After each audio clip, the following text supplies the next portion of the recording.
y el próximo titular de la Secretaría de Desarrollo Agrario, Territorial y Urbano, Román Meyer Falcón, encabezaron la firma de un convenio mediante el cual el IPN desarrollará los proyectos de mejora urbana en las 16 ciudades de mayor rezago y marginación del país. Esto con base en el informe hecho por el equipo de transición del presidente electo Andrés Manuel López Obrador. Se trata de proyectos que buscarán la mejora de suelo, vivienda, también de imagen y la de los barrios y rescate de espacios públicos.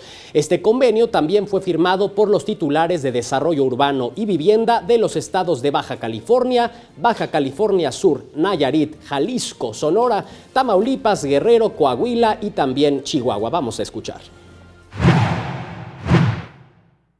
Se concretarán proyectos que se enmarcan dentro del programa territorial operativo en zonas marginadas de los estados, conforme al programa de mejoramiento urbano del gobierno de transición.